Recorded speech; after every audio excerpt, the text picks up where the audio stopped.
Mrs. Walkie here. Hopefully you are having a great day and you got all of your assignments done on our first day of e-learning, which was yesterday.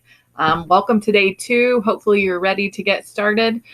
Today we're going to do a little bit of reviewing from 5th grade. We're going to talk about multiplying decimals. And so I'm going to show you 2 different ways to do it. And then I'm going to give you 4 problems to try on your own, and I'm going to let you choose which way you would like to do it. So let's go ahead and get started. So the first thing that we have here, we have the standard method, which is where we line up the digits. Now, when we're multiplying, you want to line up digits, whereas if we're adding or subtracting, you want to line up the decimals. Since we're multiplying, we're going to line up the digits. And so our problem will look like this. 3.95, okay, times 1.3, but I want that 1 to line up with the 9, and I want the 3 to line up with the 5. And I noticed that the font is a little different, which bothers me. Okay, so we are going to multiply these. And so I'm going to go ahead and bring down my little equal bar. Make it nice and bold and black. Okay, so from here, we are going to go ahead and multiply. And it's going to be like we're just really multiplying 395 times 13 because we're going to ignore those decimals for now.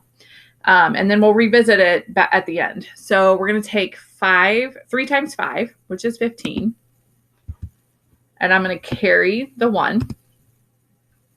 And then I take 3 times 9, which is 27, plus 1, which is 28. Carry the 2. And then I'm going to take 3 times 3, which is 9. And then 9 plus 2 is going to give me 11. Okay. Now I need to multiply everything by 1, but since I've already used the 3, I'm going to put a 0 in the 3 spot, or in the 1s spot. From here, 1 times 5 is 5. 1 times 9 is 9, and 1 times 3 is 3. Okay, the last thing that I do is add these 2 rows together. So I'm going to bring down this bar. Okay, and so 5 plus 0 is 5, and then 8 plus 5 is going to be 13, but I'm going to carry the 1, which I'm going to put up here since I've already kind of used it. It looks a little funny. 9 plus 1 is 10, plus this 1 that I carried is going to give me 11. And then I need to carry that 1 as well. So I'm just going to kind of put it up here so it's out of the way. And then 3 plus 1 is 4. 4 plus 1 is going to give me 5. So it looks like I have 5,135. 5,135. However, now I need to put my decimal in.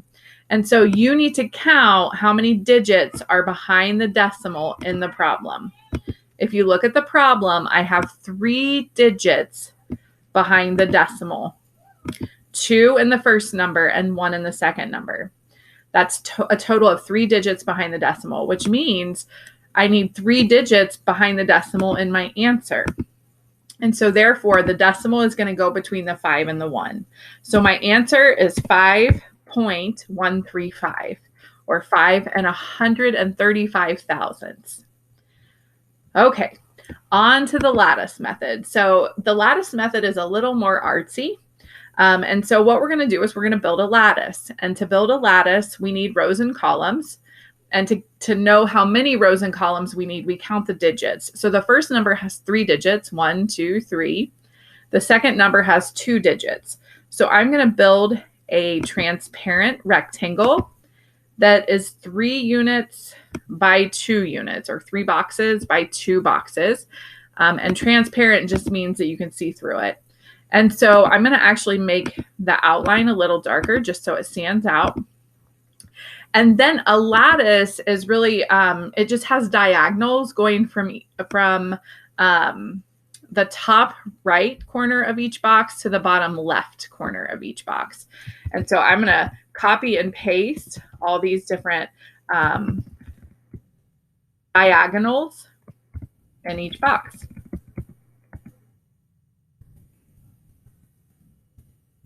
Give me just a minute.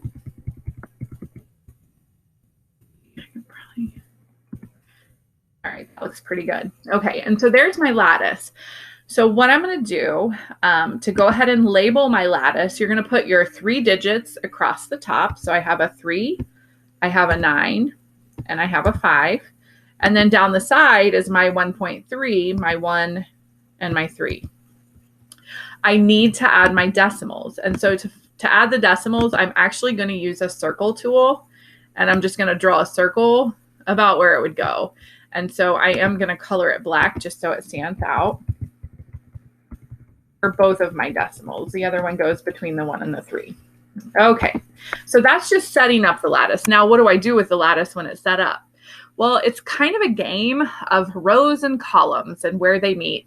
So if you look at the 3's column and the 1's row, those meet right here in this box. So you're going to multiply 3 times 1, and your answer is 3.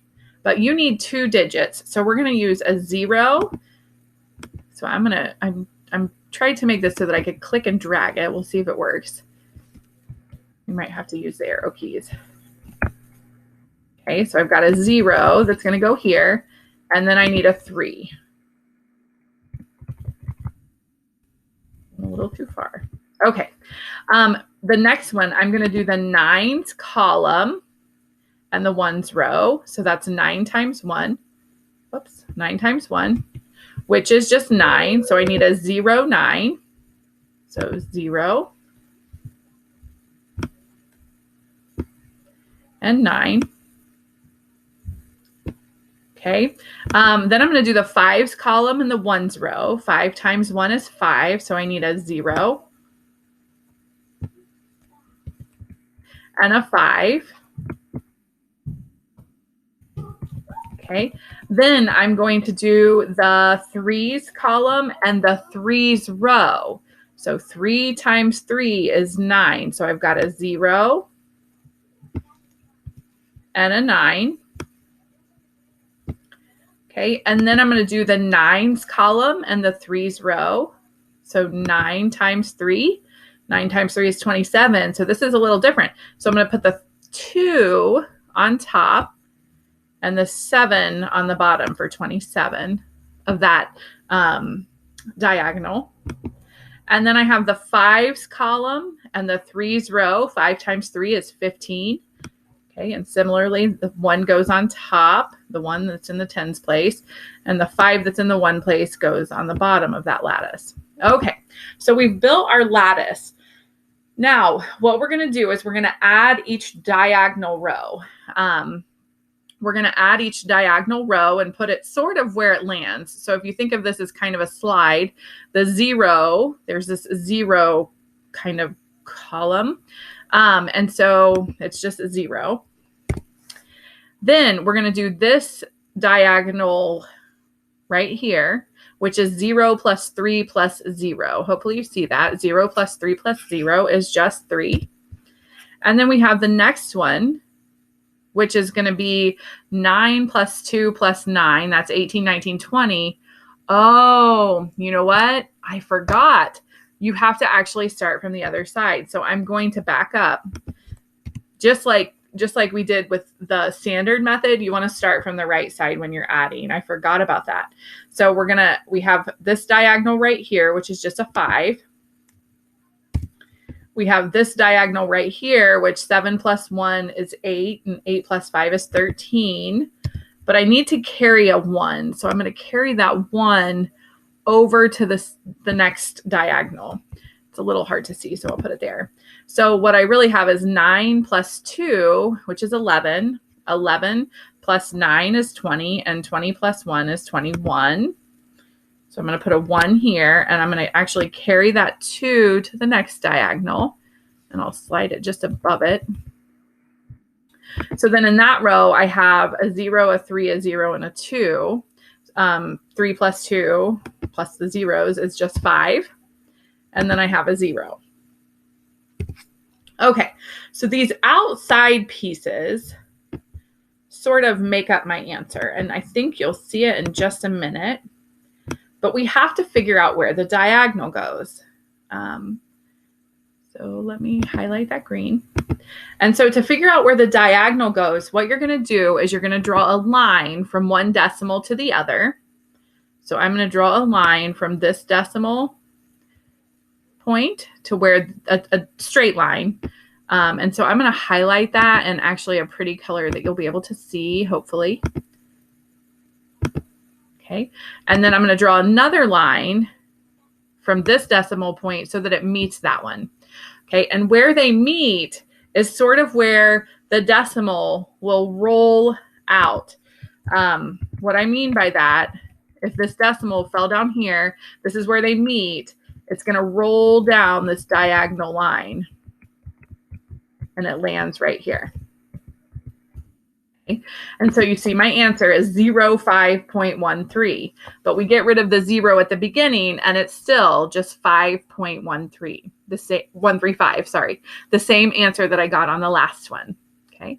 Good luck. Let me know if you need anything. I will be available via Zoom from 8 to 3. You can just go in my virtual classroom and click on that link and I'll be happy to help. Thanks.